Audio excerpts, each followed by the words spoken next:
Hello guys! Welcome to my channel. So for today's video ay magluto tayo ng pan-shredded salmon. So gawa tayo ng lemon zest. Ito ay pampabango guys at additional flavor na rin sa ating salmon.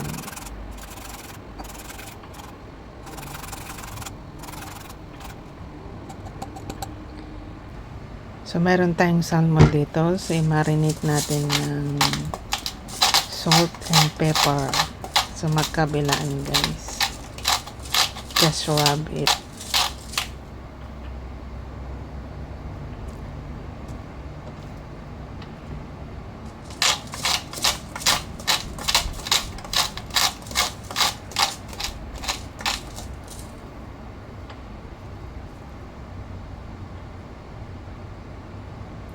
So ayan, tapos na siya. So mag-start na tayong magluto.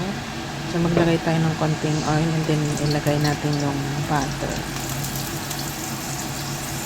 So malasa ito guys kasi butter ang gagamitin natin.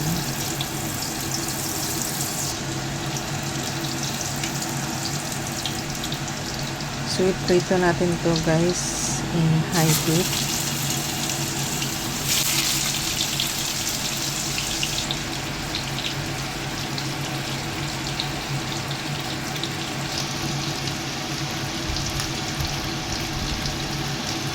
So, madali lang itong maluto. So, baliktarin natin.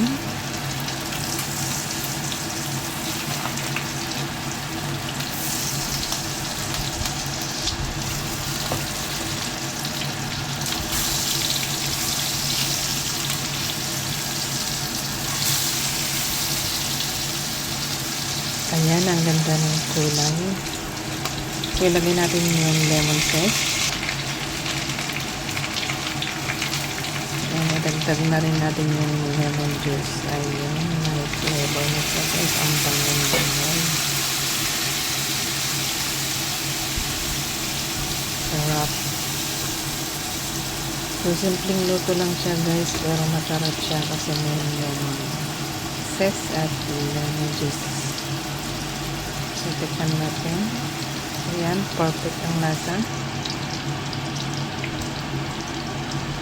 So, ganun lang kasimple guys. So, ayan, naluto na. So, ilagdag natin yung sliced lemon. So, ayan, pwede na siyang i-serve.